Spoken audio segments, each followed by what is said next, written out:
And welcome. We just saw Drippin Sandunga's phenomenal pre-race show, so thank y'all for that. But we're here, we're live, Zoom Racing League Division One. This time at Jeddah. I'm not your usual commentator. Unfortunately, Revis couldn't get the bus schedule lined up to pick him up from the retirement home in here to the booth. So I'm OG. I'm here for Revis tonight at the Division One race. And I'm here with not a special guest, he's here every week, but a special guest to me, Big Mama Frank. So Big Mama Frank, how we doing tonight? I'm doing well. I'm excited, man. This is our first time working together, so this should be fun. It'll be super fun. And I got a couple questions. I'm new to this D1 game. So what are a couple drivers you think I should watch out for, not only in this qualifying session, but also in the race?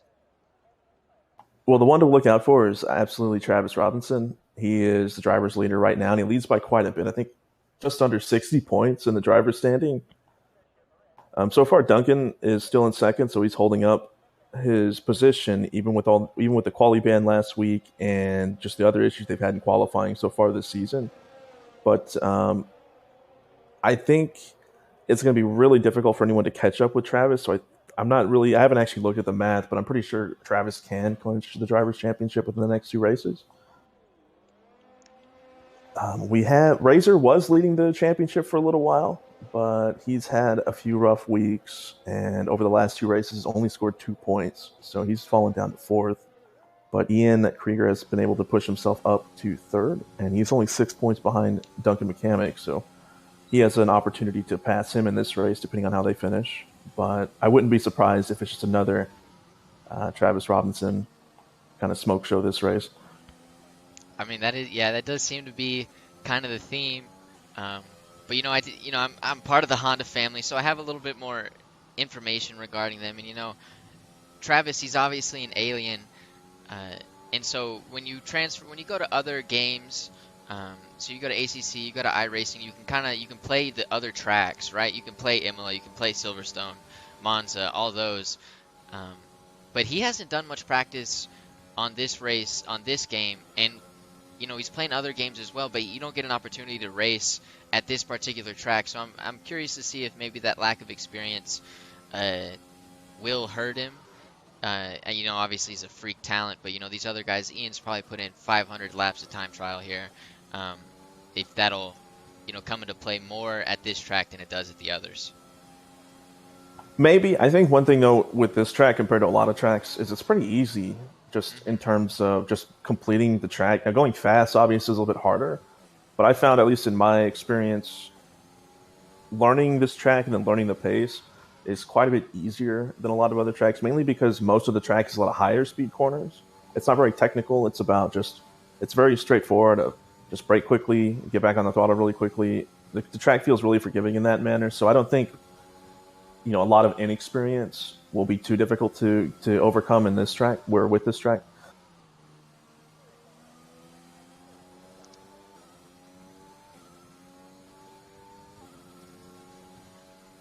Yeah, I'm trying to think because it's definitely one that you can pick up.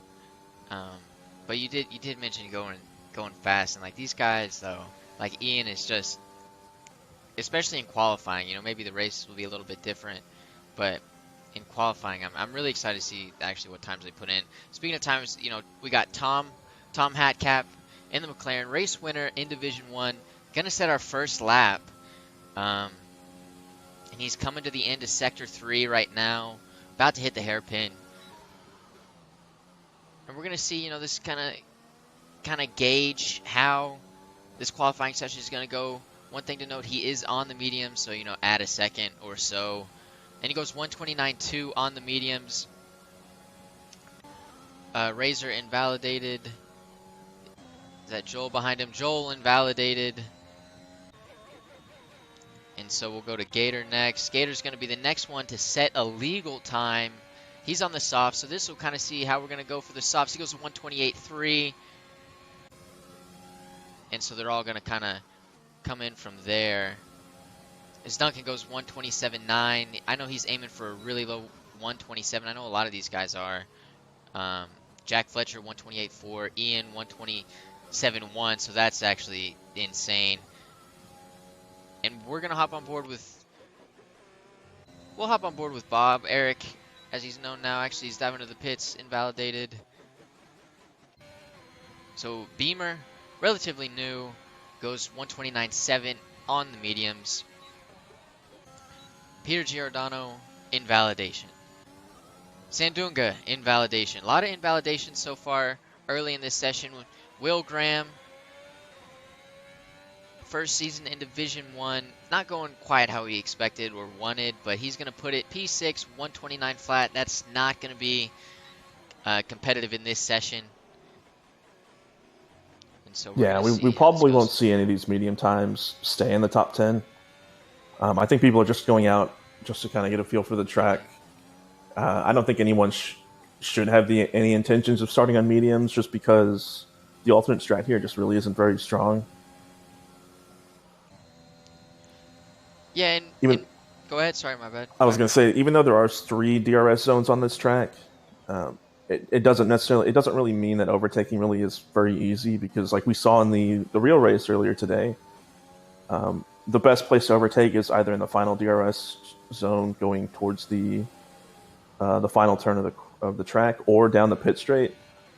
But it's also easy to take it back after that, so it's not just getting ahead and holding it is pretty difficult on this track. Yeah, and like me and Buffalo, who I do the Division 2 broadcast with, we mentioned kind of the similar thing. Like, just we didn't think it was worth it at all to start on those mediums. I mean, tire wear is really, it's not an issue at all. So really, softs is the move no matter what. Yeah, tire wear is another thing. That's not too bad on this track. It's definitely an easy one stop. And also we saw, I think in every other race we've seen at least a VSC or a safety car come out during the first stint. So going mediums and having that usually happen, it just really discourages going on mediums, because you're basically hurting yourself by having to stay out every time there's a safety car. Yeah.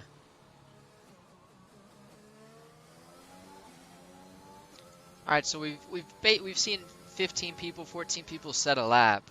So we got a basis of how we're gonna feel, and so you're looking at the guys at the top, you're looking at the guys in the middle. Is this how you kind of expected things to shake out so far? Obviously, Travis hasn't set his lap yet. We're on board with him right now, but you know, Ian at the top, Razor, Duncan, those guys all fighting for P2. I need Travis invalidates, but is this kind of how the order's been in qualifying all season?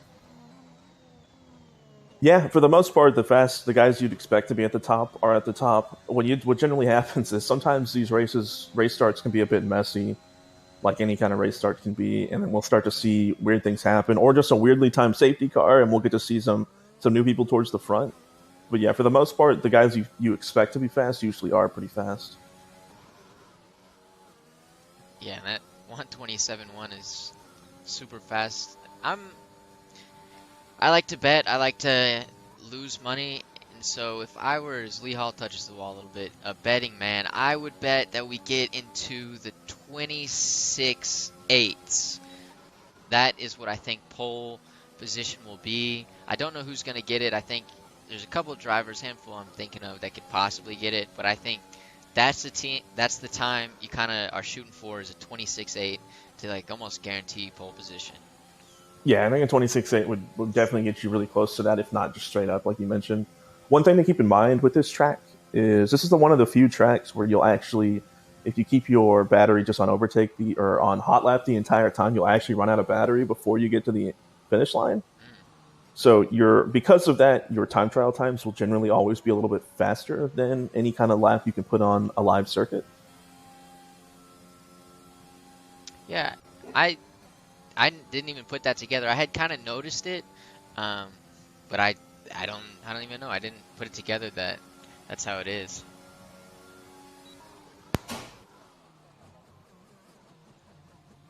And we're gonna be on board with your Mercedes brethren, Victor Diaz, as he's on another hot lap. He didn't set a particularly great first lap with a 28.8. He's definitely hoping to get in the low 27s on this one, and I think he can do it. But do you have any other kind of insight on? Oh, is he may invalidate? He's lucky he didn't invalidate. I think he may have barely been on the edge. Oh, that was really close on the line. But he's about 5/10 slower than Ian through the first sector right now. So for this track, most of the time gained and lost is generally in that first sector, and it's such a challenge because you want to Oh, he's basically. invalidated. Oh yeah, he just went over too much of the curve.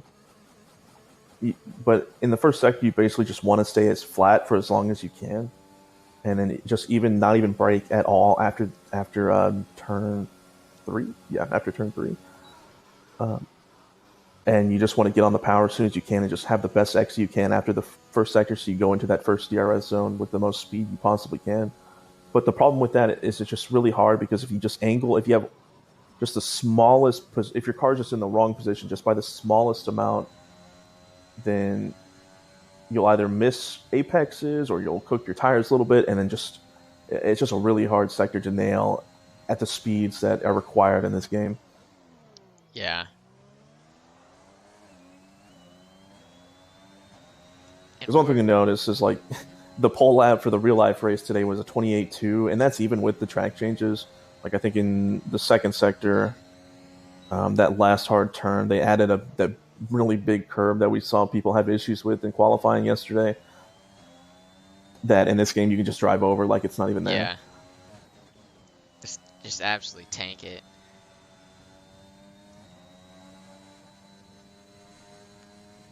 So we're on board with Duncan McCamick right here, the Honda team boss, AlphaTauri, second in the driver standings right now. He's 3/10 up on his first lap. You know, he's been putting in some hours this week, not necessarily on this game, but you know, driving in general. He's definitely put in the practice these past couple of days. But you know, he did the Sebring 12 this week. Jack Fletcher did as well, so another Honda guy. I'm sure Bronson was involved in some other league as well. So there's a couple of Division 1 drivers who may be, I don't know, you know, doing those endurance events. There's been a couple days rest since then, but I feel like it has to throw off your game just a little bit as Duncan saves a slide, but still invalidates. But I feel like, you know, you're especially in an endurance event, you have to throw off your game just a little bit coming into this weekend, no? Yeah, I would think so because like endurance races, usually you have to stay up all night to do that, and just one bad night of sleep or just one weird night of sleep can throw off. Especially when you get older, man. Like you stay up late one night too long, and the whole next week is ruined because you're just always tired. Man, it was really a shame for Duncan. I think he was actually he had beat Ian's time through the second sector, and he was up by about a tenth and a half before he invalidated. So I think he would have had pole there. As Razor goes pole, 27 flat.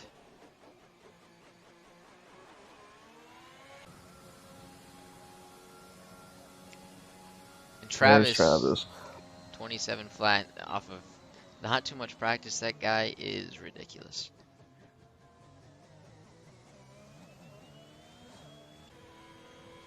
You know, even though the times, I mean, we still have a lot of times to see. I don't think Tom will stay in P4. I know from just practicing around Tom and just from listening to what he was saying about him, he was calling him when we did the interleague thing on Wednesday. I think he had himself like Tom Slowman or something. That's his name. I don't think he has a lot of confidence in this track. At least he didn't on Wednesday.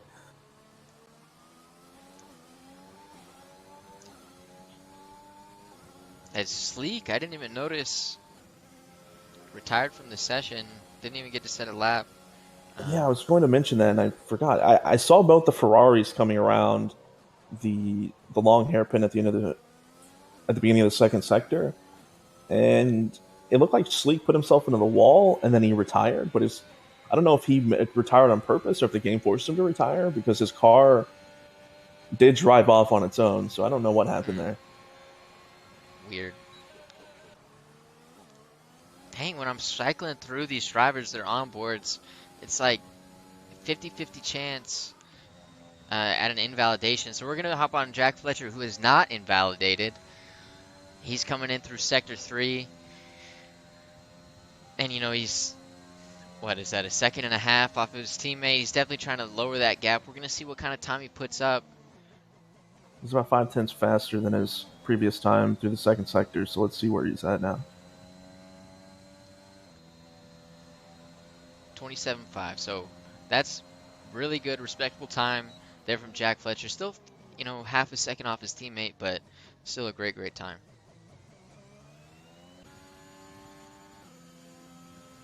Yeah, it's a solid time. I do think though there's a lot of people that in this lobby that can still beat that. I would honestly be able. 100%. Yeah, I think everybody, with the exception of maybe Cal, because Cal's more of just an unknown. I think everybody here can beat that time. It's nice to see Bronson though. We haven't seen Bronson, I think, in a couple of races, so it's nice to have him back. Yeah, and he's also like just one of those really talented guys. He doesn't necessarily have to put in that much practice. Um, just super talented. He does all forms of racing. Um, and so I'm excited to see what he can do on this track in an F1 car.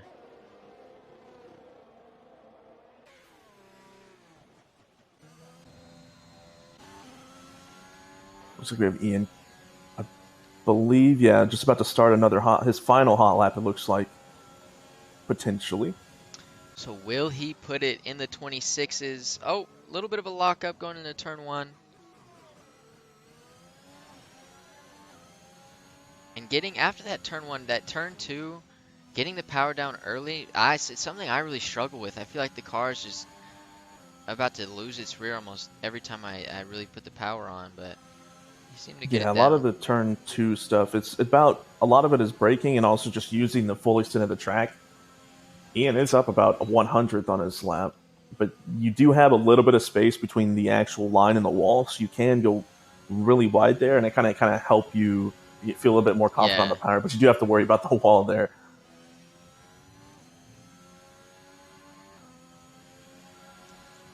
Who is this in front of Ian? It's Alfa Romeo. Maybe he'll get a little bit of a tow, but he's going to want Beamer to get out of the way.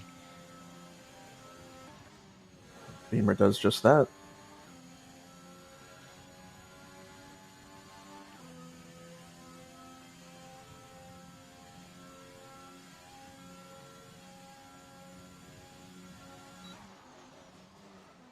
Oh, another little scraping the tires a little bit. But coming to the line, it's going to be fast.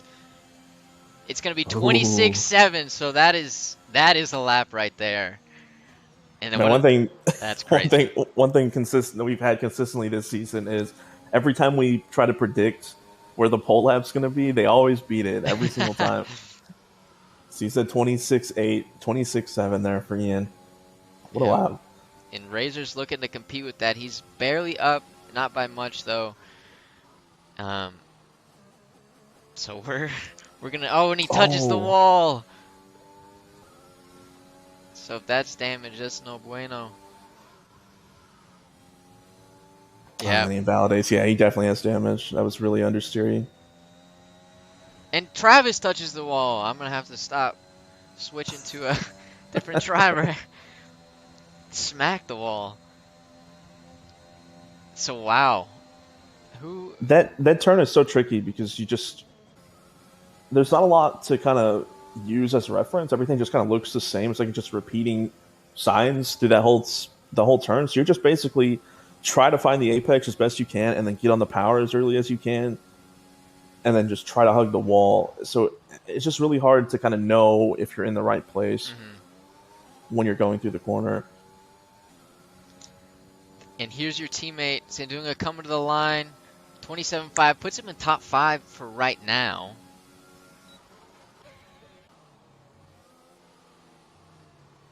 Let's see who else we got. A lot of people invalidated. We have Duncan, I think, coming around for his final lap. Yeah, he's still on his push lap too. Going to the line now. And he's like, what, 7/10 up? 27.4. There it is. That last hairpin. A little bit of time. So 27.4. He was aiming for a 27 flat. A little bit off, but 27.4 is not bad either. He's going to be top 5 for right now. Still a couple of drivers left. Set a time.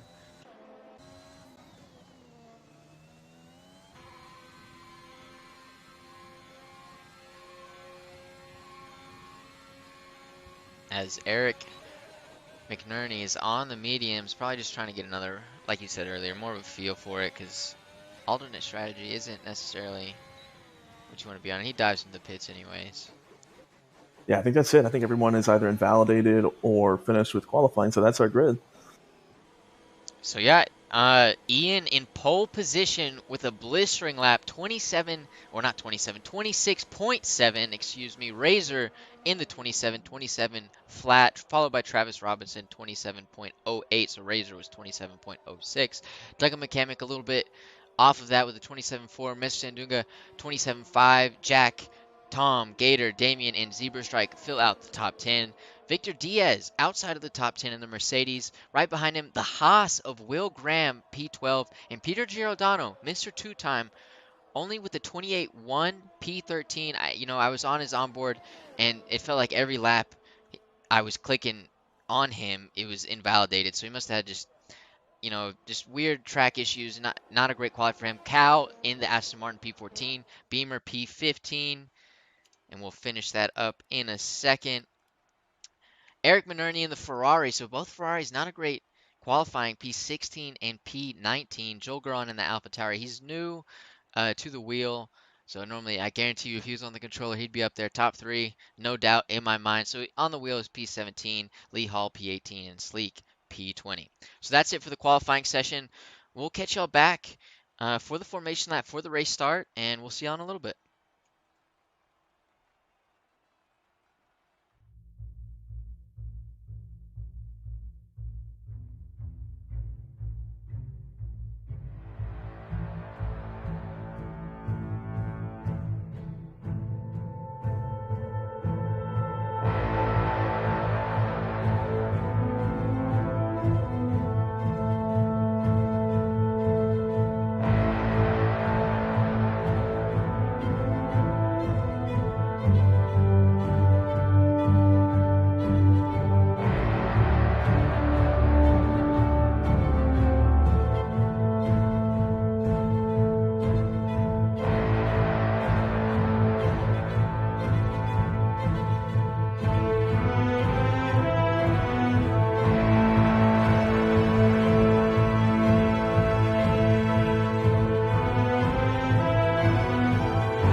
All right, so we are back with the formation lap.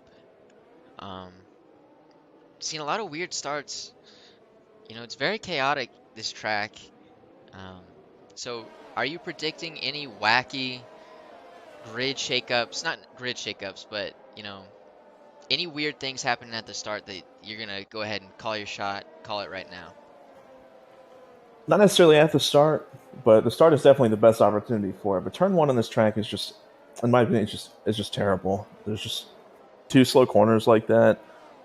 Plus, it's not very far from the starting line, so it can be really easy to misjudge your breaking point because it is quite a bit later than it usually would be, and it's just there's not a lot of space, so it's really easy for people to turn into each other or just to break late and crash into each other. So yeah, I think there'll be a little bit of chaos at the first turn here. And, I'm obviously, I'm a chaos fan. I'm hoping for chaos, but I do want to see my drivers, my Honda boys, escape from it unscathed.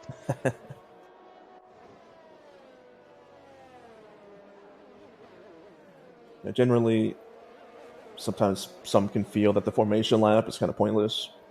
But what we saw last week at Bahrain with Travis Robinson, who was sitting on pole, wound up spinning on the formation lap right before he got back to the grid, Oh no. and it like cooked his tires, and he said his tires went up to 20% degradation. So he had to Jeez. start on just cooked tires, really worn tires too, and so he lost like I think 4 or 5 positions right at the start, and was just struggling for that first stint. So you definitely have to keep it on the track. You won't lose any positions, but you can definitely mess up your tires.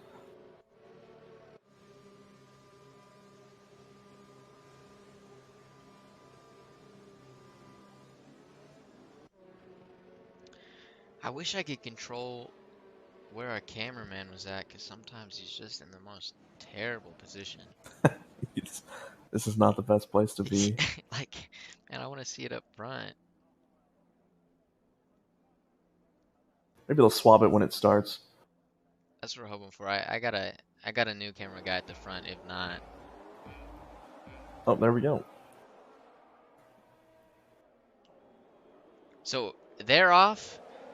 My camera guy is absolutely terrible, but we see, Ian stayed in front. Travis makes a move on Razors. I saw wing damage already. I don't know whose it was, where it was, but there's already a yellow flag. No passing right now, but Ian, Travis, Razor, Sandunga, Duncan, McCamick still in top 5. I think he lost a bit of his front wing, and so that's going to put him down from what was a great qualifying down into last place.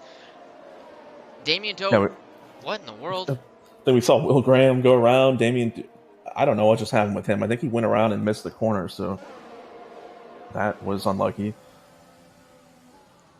Really rough start for Razor also. I think he might have damage because he's understeering like crazy going around this long turn. Yeah, he absolutely has to have damage.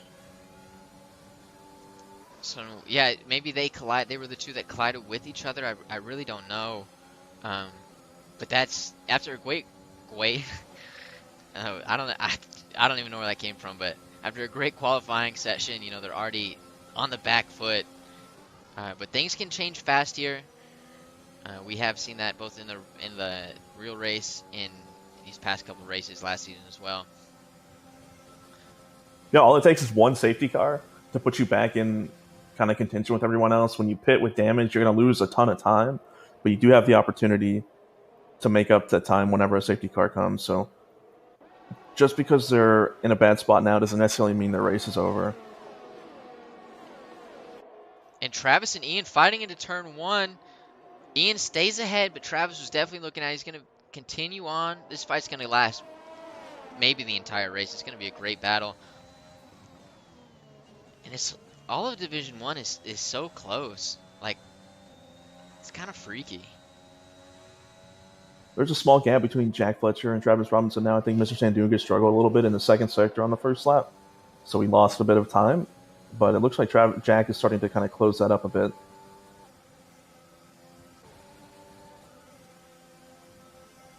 And yeah, the DRS is not open yet, but once the RS does get open, man, it's just going to become a little bit of a DRS train. We saw that, or I at least felt that in the Division 3 race. Once things got settled a little bit, my side didn't see too much action, which, I guess as a racing driver, sometimes you want, sometimes you don't. But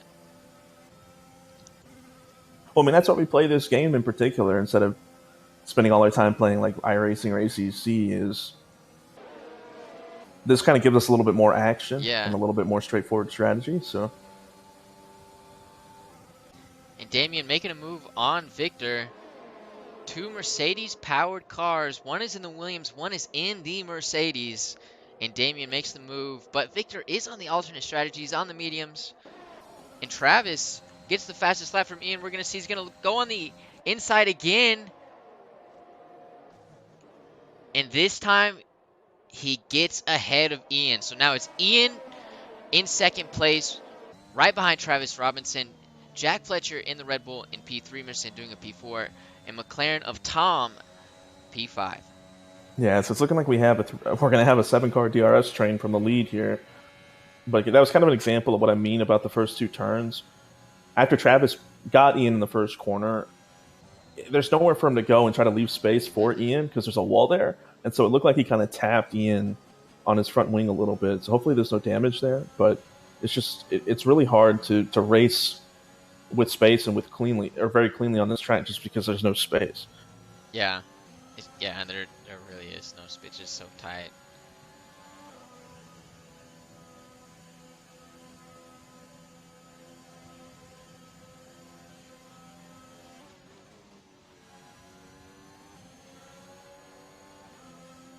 And the 2 Ferraris, Bronson and Eric, down P14 and P15. Not where you want to see Ferrari. They've had some great races. Individually, I don't know if they've had great races as a team.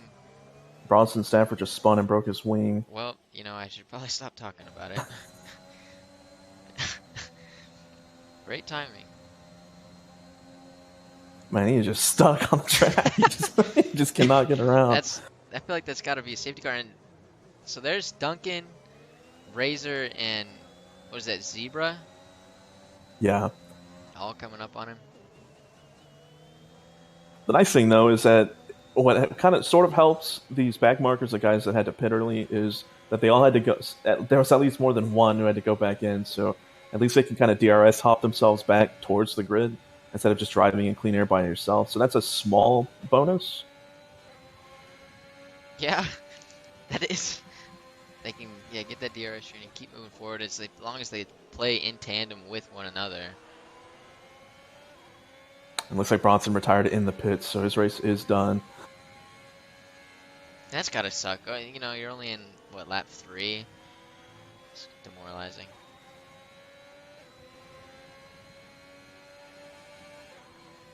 And Sandunga on the tail of Jack Fletcher right now. Looking to get him on this next DRS zone. He probably will. But will we see a little bit of that shenanigans we saw, in the race today? They you let him by on this straight and then get him on this next, start-finish straight. I mean, Tom is there too, so we got a 3-car battle. Yeah, 3 wide going to that. A little bit of tires bumping. Sandunga's in the lead for now out of that, but DRS with Jack and Tom. And Ian and Travis fighting a little bit as well. So Tom came out the victor of all 3 of them. Jack, and is that Gator? Gator's joined the mix as well. So, I mean, this is a 4-way battle for P3. Yeah, that was a really rough time for Sandunga to kind of go for that overtake, because as soon as he went for the overtake, suddenly he had 3 cars right behind him with DRS when he didn't. So. Yeah.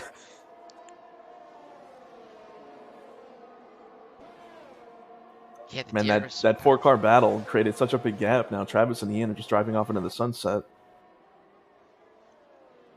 Yeah, 3 seconds back from the leader, Mitch Sandunga is. Sandunga leading the pack, though. I don't know, how the order got mixed up again. He did catch him on that first DRS straight. That's, in the wrong place, but it's there. Now he's doing a full battery dump. He wants to try to close this gap. No way. There's no really way for him to maintain this position unless he can catch the cars in front and have DRS as well. Yeah, and he's pushing, trying to get in within that 1 second of Ian, but he's only got 10 ERS left. I just don't think it's going to happen.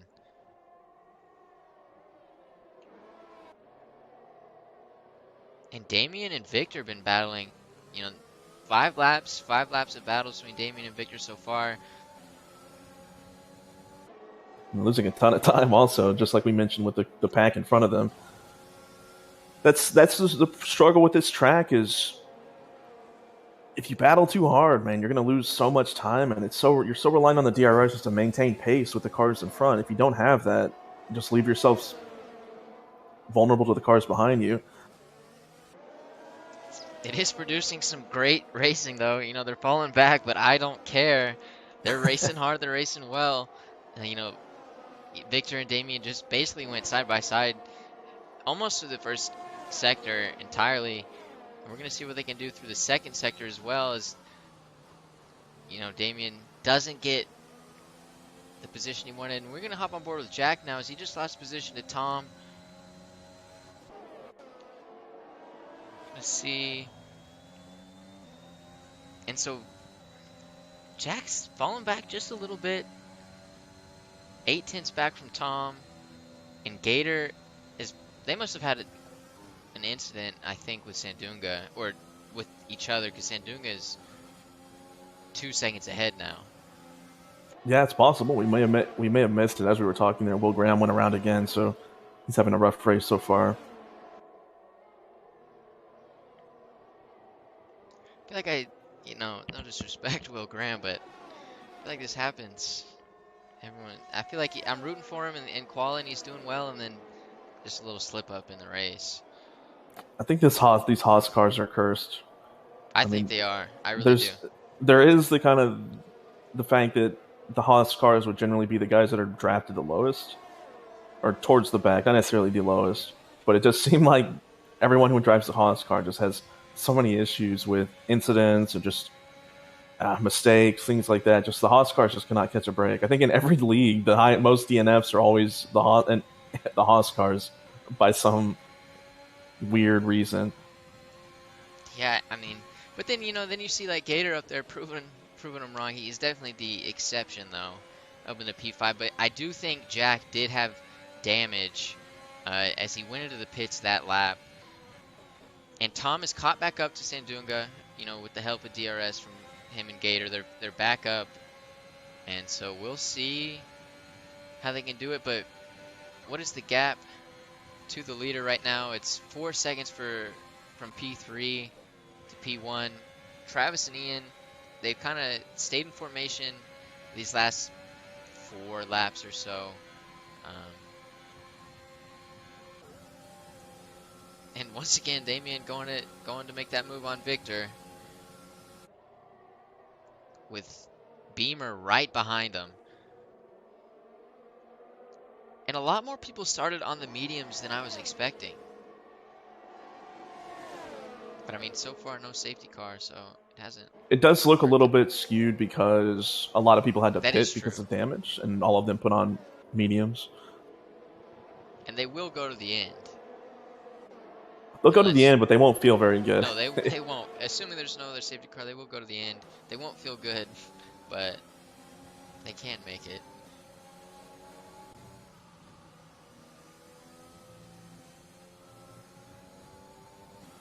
And this fight for P3 just keeps switching up.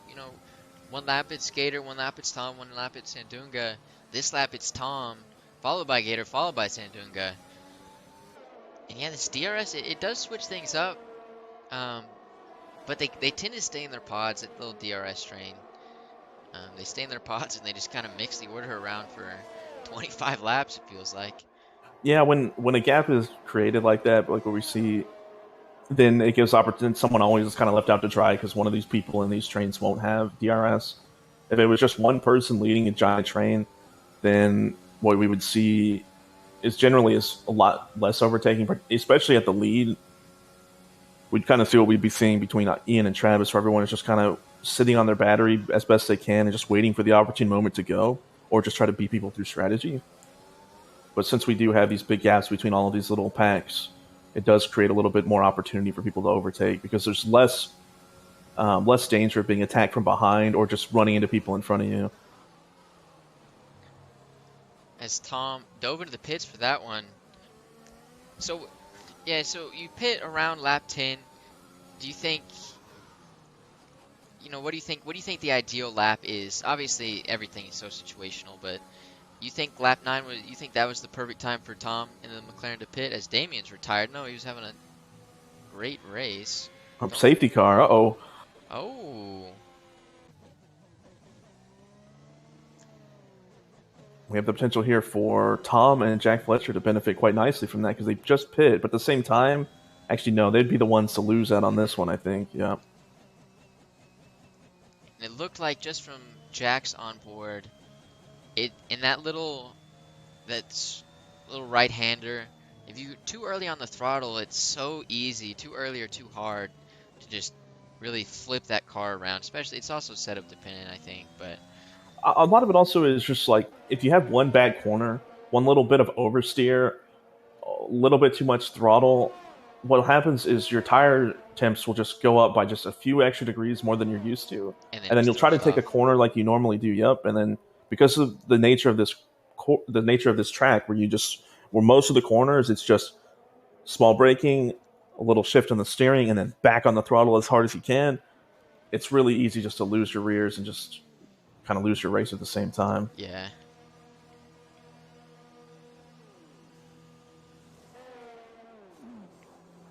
So here's the big thing for all these medium runners. Do they go in now, maybe put on softs, try to go 15 laps on softs, or do they put on hards? This is kind of the problem with the alternate strat, particularly in these kind of races where safety cars generally do happen, is you're generally left at a disadvantage because the safety cars will generally happen earlier in the race and they will in the later in the race. And so there we see Beamer and Victor both going on hards. Those they're slow. The hards are slow, but the softs, 15 laps, it's a hard predicament. It really is. So we do have 3 cars on softs behind the safety car. Yeah, and Jack Fletcher definitely a big loser. He's down in P9. But you know those guys that slipped up early in the race, Razor, Duncan, Lee Hall, um, Will, they're back, not necessarily in contention. I mean, we do have 15 laps to go, but they're at least back in the mix. Yeah, they're back in the mix, and now they have the opportunity of actually battling the people in front of them instead of trying to just catch them. So it's definitely kind of a relief for those guys because now they can feel like they have an opportunity to make something happen because there's still a lot of race left to go and a lot of stuff can happen. We saw last night safety car restarts can go pretty poorly, so Yeah. for a lot of people. So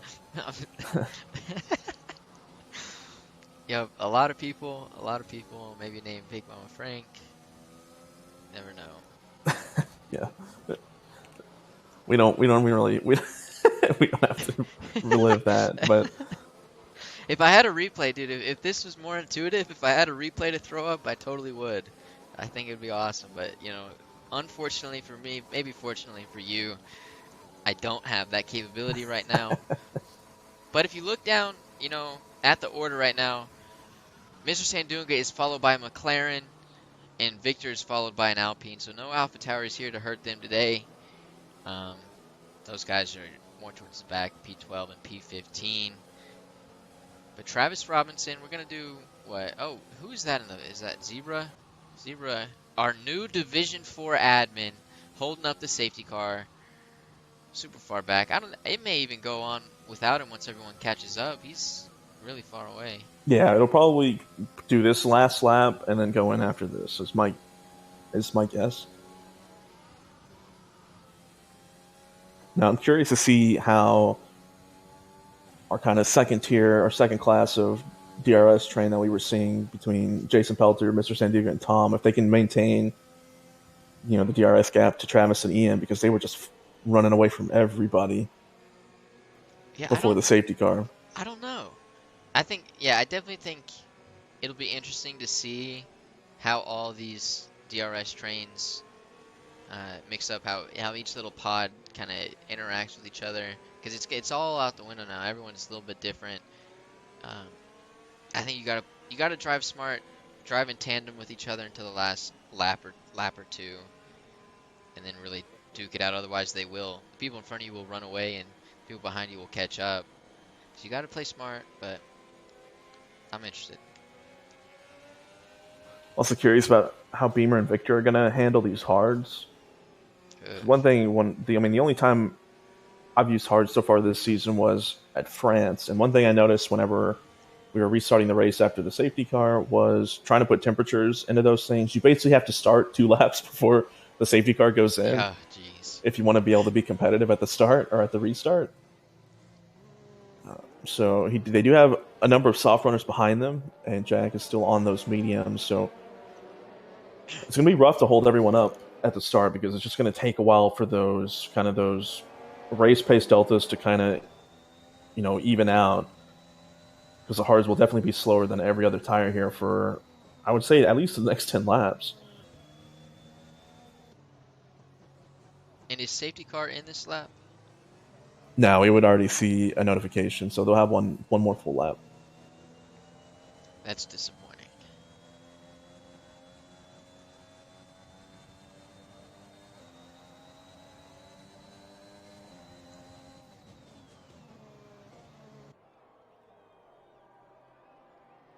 Warming up those tires. So, I'm interested to see how Travis does the safety car restart. Obviously, in the Division 2 race, we saw, was it Raz who did the safety car restart? And it was one of the worst safety car restarts I think I've ever seen in my entire life, Fred. That was abysmal. He had a great finish, was having a great race. So nothing about that was bad, but that restart was awful. And so I'm hoping, and I'm pretty sure from Travis we'll see a really good one. But I don't know how to do safety car restarts. I don't really know how you're supposed to go about it, and so I'm really hoping Travis here can teach us. I mean, a lot of it is simply just try to. It's just simple mind games with the people behind you.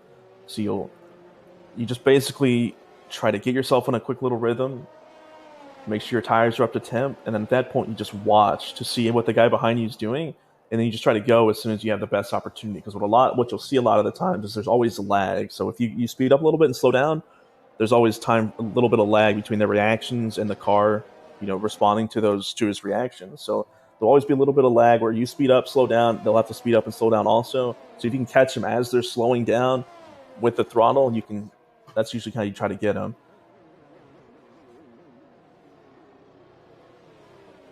The only issue is it seems like in this game that a lot of tracks, like Spa is a good one as this, where it just straight up doesn't let you throttle until you're at a certain point in the track. So I'm pretty sure at this track you should be able to throttle as soon as you get into the final DRS sector.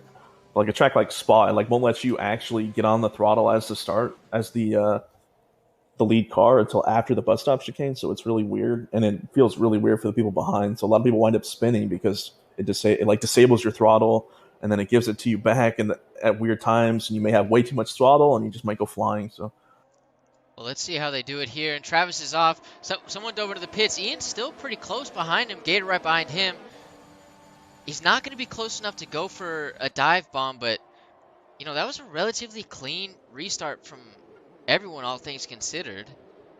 So far, then we have a yellow flag. Yeah, dude, I say that Cal dies, so.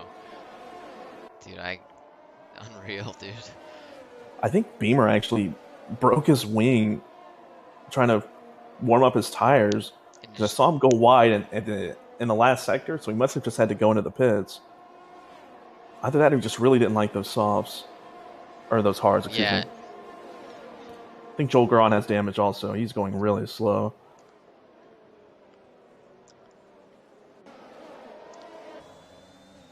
But Travis almost pulled a second gap on Ian already.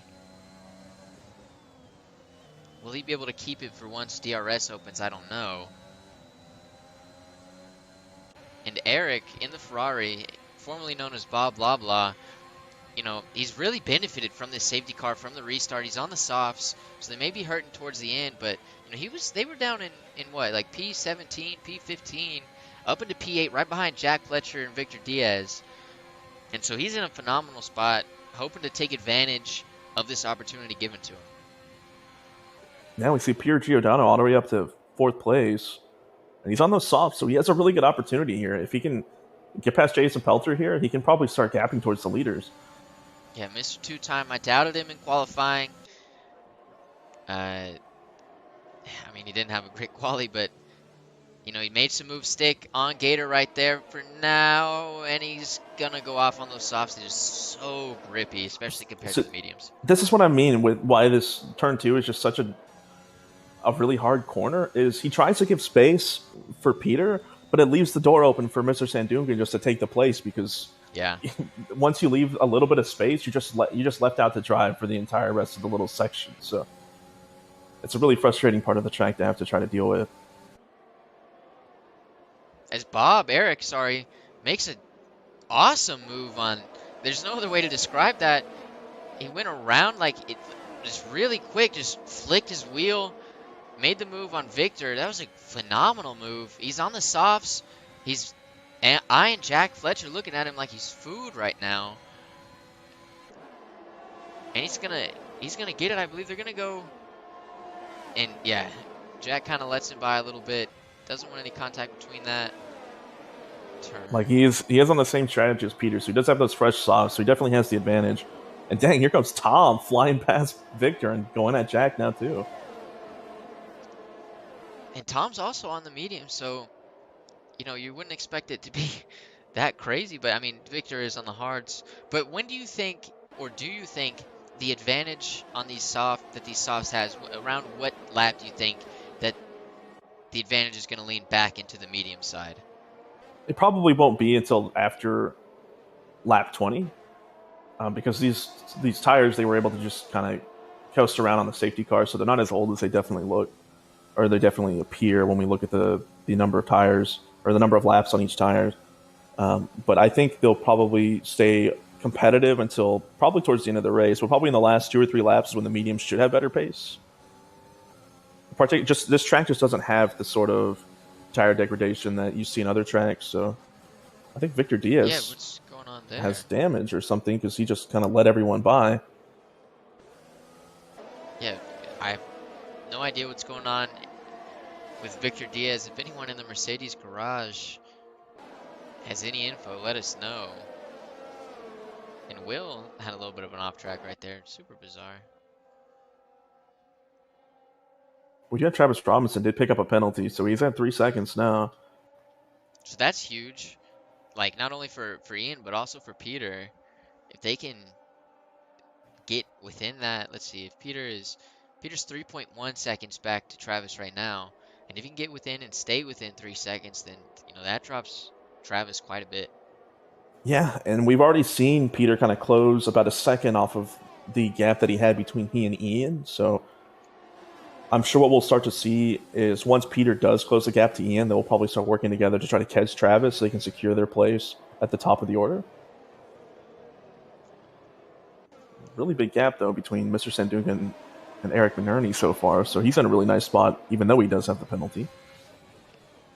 Yeah, and Sandunga's got to hold on to DRS. I don't know if he did, but otherwise he's going to kind of be stuck in no man's land for a little bit, and really don't want to be there.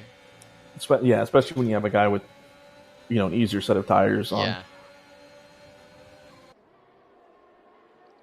If Tom and Jason Pelter are kind of battling here going into this long turn. Yeah, and Sleek's involved. Duncan McCammick's about to get involved. Razor's about to get involved as well. So, a couple of guys that weren't there necessarily at the start of the race due to various different factors. They're back in the mix. No. Oh, wow. So Sleek's almost safe. Yeah, so he's ghosted. I thought he was about to get killed. He looked like he just took a little too much speed and just bumped the car in front of him and just lost it. So, yeah, the return of Jordan Angus. That was a little bit frightening. But Tom, with the DRS, going to make the move on Gator. But will Duncan McCamick also be able to? So, but Gator and Duncan will both have DRS on Tom. Is he far enough down, though? I don't know. It looks like he might be. And Gator's going to be looking for another move on Duncan. So Gator actually gets passed by Razor when he moved to that. Now Lee's on him, too. This is crazy. So Gator was in what was he? He was P6, now P11. Is there... Oh, and he's dead. Oh, Scratch no. P11. Zebra That's and Gator are car. dead. It has to be. So, everyone's going to pit onto the softs. And then it's going to be, an 8-lap shootout? Just about, yeah. Jeez, that was a big crash. Yeah, They just both went straight into the wall there. Holy moly. Yeah, neck's definitely going to be sore. Going to have to do a lot of physical therapy, starting in the morning. Gator and Zebra strike. But there you go again. You mentioned it earlier. Gator's in a phenomenal position. And then just because the name on the side of the car, HAAS, it just gets taken out. There's no other way to put it. It's just unlucky.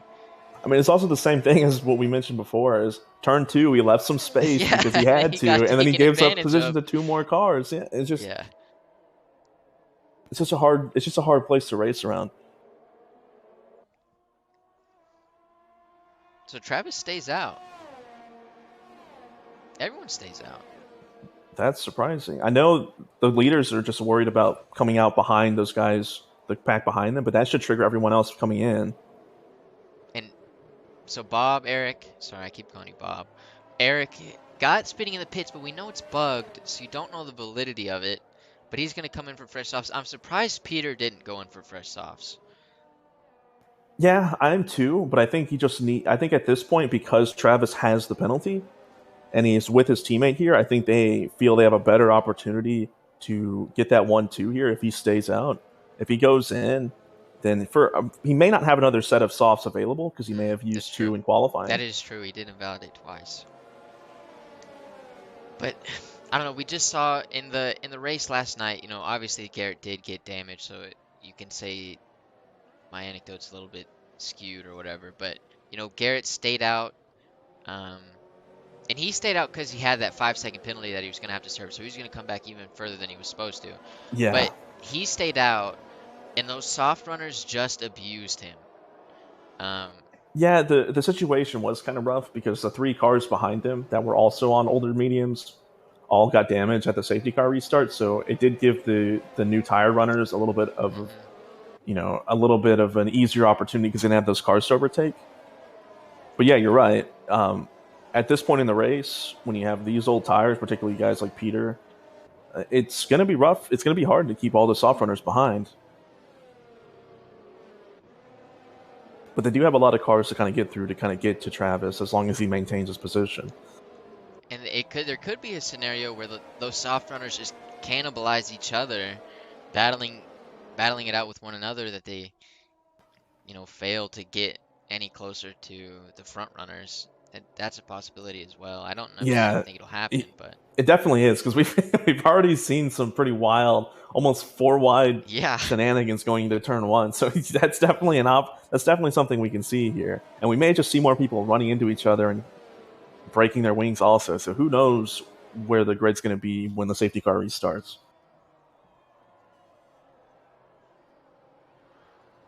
So top 6, everyone stayed out. So this is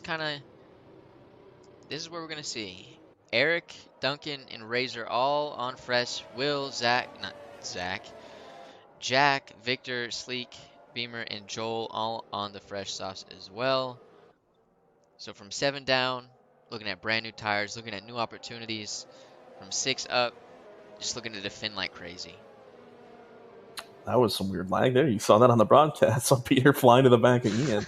That was strange. Hopefully he has no damage. Maybe that was hopefully just a latency thing, but that did not look good.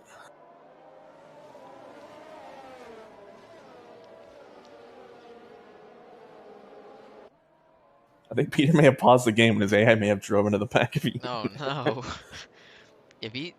What if he doesn't? There's been a scenario, not in a league race, but in 5-lappers where you pause for a second, the AI hits it, and you don't know you have damage because you come back, and then so I hope he's at least aware of potential damage.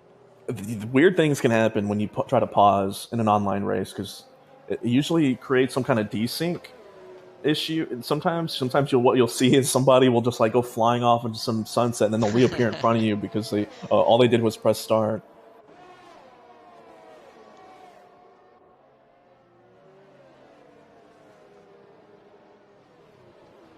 All right, so the safety car should come in. We should see it in just about a second.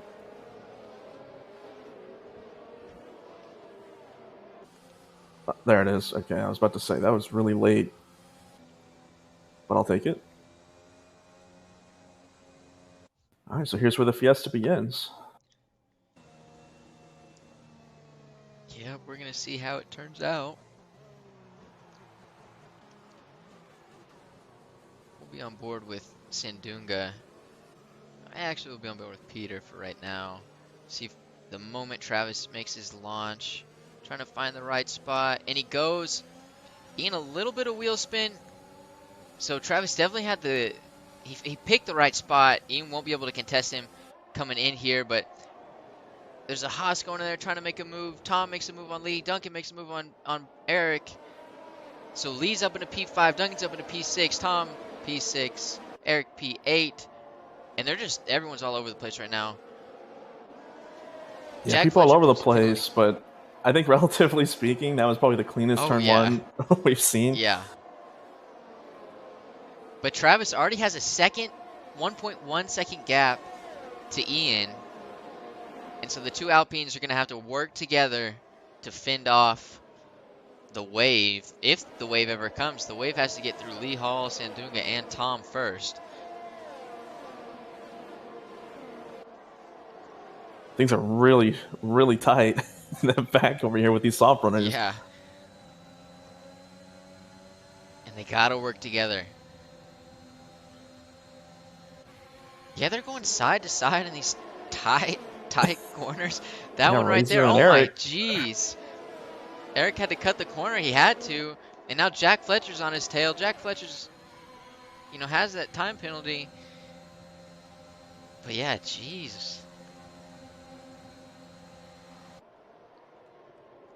Man, Eric can just drain his batteries. He's the only one with their light flashing right now. I think he's getting overtaken by Jack. So you have now Jack up into P9. Duncan McCamick up into P6. So Duncan McCamick has made it past the first wall, being Tom. Now he's looking at Mr. Sandunga. And Jack gets by Razor there, and now he's just behind Tom. Looks like Will Graham had a moment also.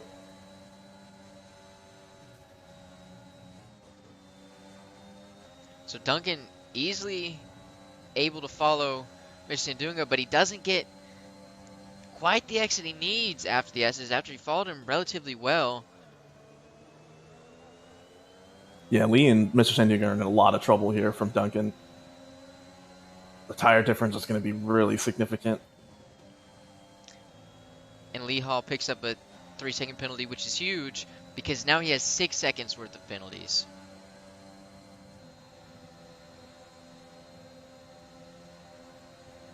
And we have two fronts here. We have Jack going on Tom on the old mediums, and now we have... Oh, no! That was Lee, just went into the wall. So he's going to drop down even more with his 6-second penalty. He's looking at back of the grid right now. No bueno. That crash leaves Mr. Sandunga out to dry, man. Now he's got no DRS. Yeah. So he's stuck in no man's land. Duncan's going to take that position really easily. And Razor, Jack Fletcher. Jack Fletcher's on older, not old mediums, but I mean 6 laps old compared to 3 and 2 laps. But I mean, those Alpines, they kept it clean so far throughout this race, no penalties. And even if Duncan gets past them, they're going to more than likely keep the position due to penalties. Yeah, without the telemetry, it's hard for us to see where they're sitting, because they may be sitting on 2 warnings themselves. So they may wind up with penalties before this is over. But Travis in a good spot. If he can just gap a little bit more, he's almost there to being able to hold on to his position. Yeah. He's looking at P2 right now, though. But he's working on it. As Bob gets past Joel and Bob going to be fighting for a little bit.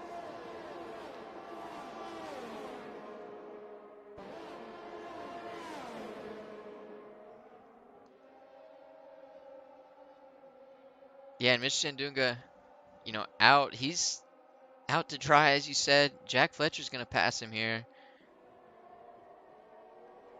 But the Alpines finally inverted their cars. I wonder if now Ian's just going to take the position back. So Duncan is flying, though.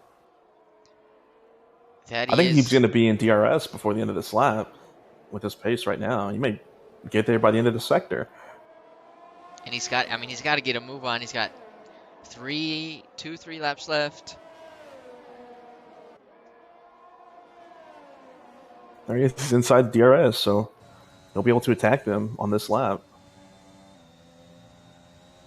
But what's important here is that now that Duncan has caught up with them and he can fight them, it's going to leave them really open to losing time in a battle for Travis.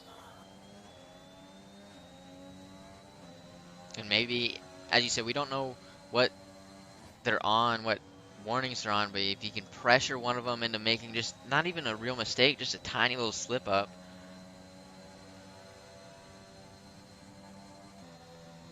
That's kind of what we were talking about, though, when we saw Duncan get damage on the first lap. Just because you have damage and you're just stuck in the back, all it takes is a safety car, or 2 in this case, and suddenly you're fighting for a podium, yeah.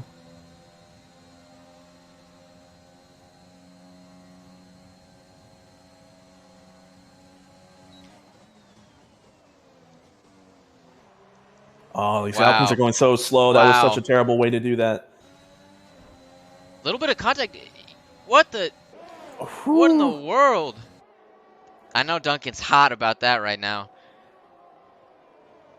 But he He got the position keeps the because position. he got both of them because they just. Why are they inverting the cars in the middle of the corner like that? Why? Oh no, that was such a disaster for Alpine. I mean, they're still okay, there's no penalties, but just from an on-track position, that was just really they played that about as terribly as they could. Yeah.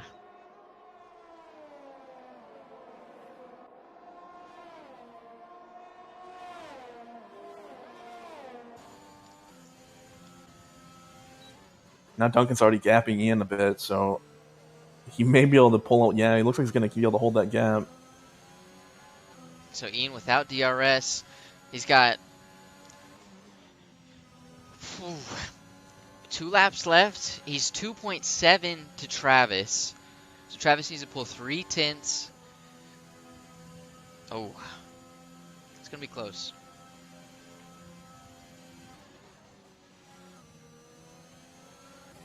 Oh man, it's really close to the leader here for Ian. Ian's looking Still at about where we've been at. The 2.6, 2.4 area is kind of what we've been seeing, but we'll see. Travis doesn't have a lot of battery.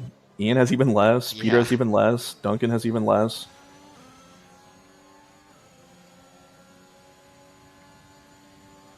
It's getting really close. 2 tenths. He only needs 2 tenths on this last lap. And he locks up. But not terribly, but it's 2.9. There it is, 3 seconds. He's got to hold it the whole lap. Still, I mean, it's going to be on the edge.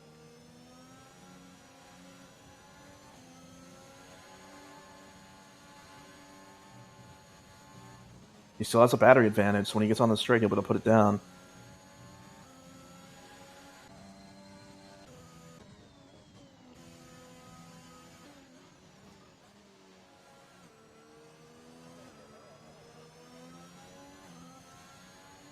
Okay. I think once he gets past this, he definitely got a warning for that, but no extra penalty. He's losing a lot of time here, because Ian's just using all his battery. Ian down to 3%. Travis still at about 17. This is it right here. He has to nail this final corner, but it's already... Let's see if he can get it. I don't know. It's going to be super close. 2.9 right now.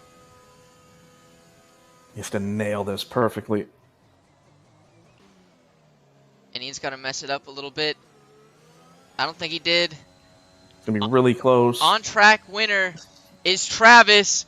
Duncan McCamick on-track P2. Ian, he held it. He got the gap. So Ian P2, Peter P3, Duncan P4, Razor P5, Victor P6, Jack Fletcher P7, Beamer P8.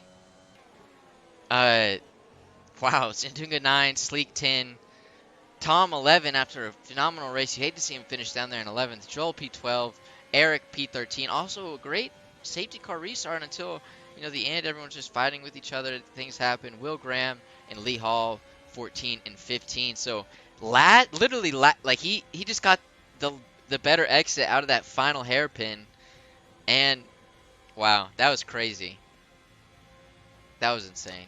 That was insane. You usually don't get to see battles when the cars are next to each other, but that was definitely a battle, man. Just 2 guys just trying to fight over that interval gap. That was really interesting. Yeah, a tenth. 1/10 separated them. Wow. So yeah, let's go ahead and interview these guys. Travis, Ian, and Peter.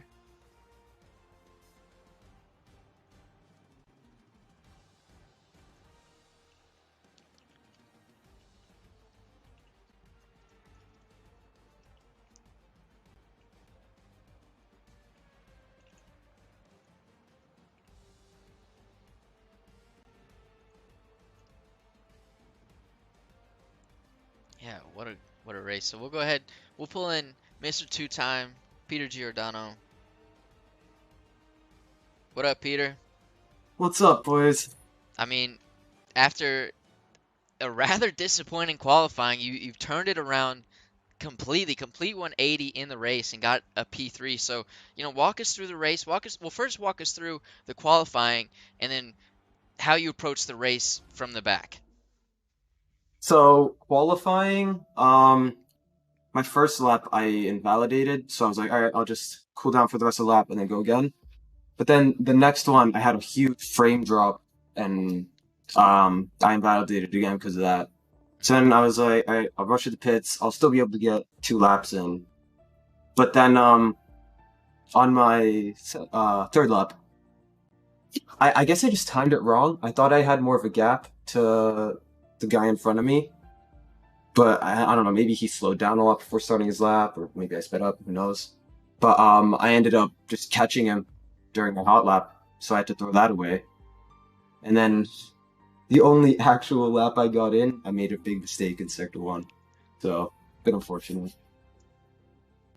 Really unfortunate that kind of issues in qualifying. But towards the end of the race, in the last couple of laps, when Duncan was attacking you and your teammate, it looked like there was kind of an issue with you guys swapping places going into the final or going into the pit straight. What happened there to lead to Duncan getting both of you guys?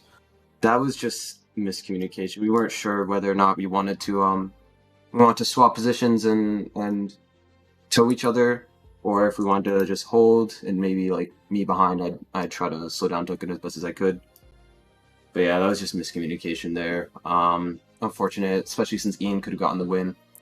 I think definitely if Duncan didn't interfere, Ian would have won that race. Wow. Yeah, it's definitely close to watch the end there.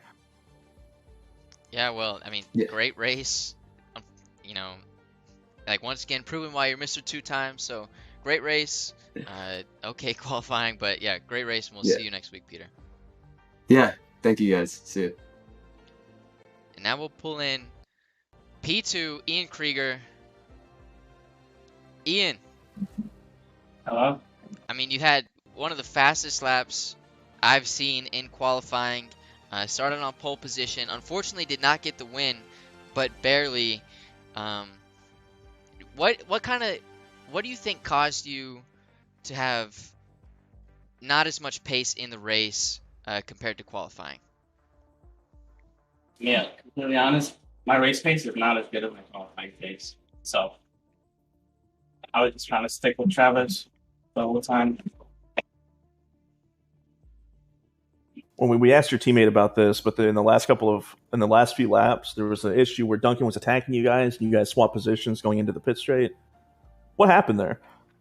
Yeah, so pretty much, if we didn't swap positions, I would not have gotten the rest, and it helped me stay along Duncan and have at least try to get past him or stay with him. And at that point, I was just pulling Peter along. Well, I mean, it's unfortunate it didn't necessarily work out in your favor then. It was so close. We thought you may have had it. That final lap, it was like, yeah, it ended up being a 10th, but it was like half a 10th, right there to the very finish for P1. But still a great race. P2, unfortunately you couldn't get the win, but, it is what it is. Good points for Alpine. Yeah, a 2-3, that's still great. Great for Alpine. Yeah. So yeah, just keep on rolling, and we'll see you next week, Ian. All right. See ya. And then for our race winner, is he the greatest in Zoom Racing League history? I don't know. Travis Robinson. Travis, are you here? Yo, hey guys. I mean, great race. Pulled it out at the final hairpin. Really decided it. It was like 2.9 second gap, basically the entire lap from my point of view, and then the final hairpin down to that straight. You barely got it past 3 seconds. So I mean, just a great race, great final stint. And so, can you walk us through from that second safety car restart to the end, please? Yeah, that second safety car really had to make me think. I was contemplating jumping into the pits for the softs and see if I could make my way up the field really quickly, but that 3-second time penalty just kind of countered that. I didn't think that if I had to weave my way through the field, I'd be able to make that 3-second gap, so I decided to stay out on the mediums and man, from as soon as that car came, as soon as the safety car came in, I just went full like alien mode and tried to just bang out lap after lap, same time, build that gap. I did. I definitely went pretty heavy on the ERS to start, so tapered off for a little bit, and I couldn't break 2.2 seconds. Luckily, Duncan kind of saved the day and came in between them, and going into the last corner, I saw it was 2.8, so I decided to just kind of set myself up so I'd have a good exit and see if I could. I knew I had a faster setup than them on straight line speed, so I tried to set myself up so I could push through and gain that extra 2/10, and luckily I had just enough ERS to push me past. But man, I had to sweat like no race before. That was just insanity trying to break that 3-second gap. Yeah, there's big props to Duncan though for getting involved right at the opportune moment to get both those cars. It was pretty messy behind you, but I wish I could have seen it, because I at one moment I saw that, you know, they could have worked together for DRS, and then all of a sudden Duncan was like right there in front of them, and I was just like, when the heck did that happen? Like, where did that come from? But yeah, he was my saving grace for that race for sure. So I owe him one. Yeah, big shout out to Duncan. But I mean, mega job today, mega race as always, and so congratulations, Travis, on the win, and we'll see you next week.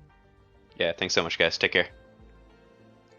All right, and there you have it. That was the Zoom Racing League Division 1 here at Jeddah. It was explosive. It was phenomenal. Great race, great. I mean, it was pretty safe. I don't know. I mean, we had quite a few DNFs there at the end, but both safety car restarts seemed pretty safe. You know, these guys, they just know what they're doing.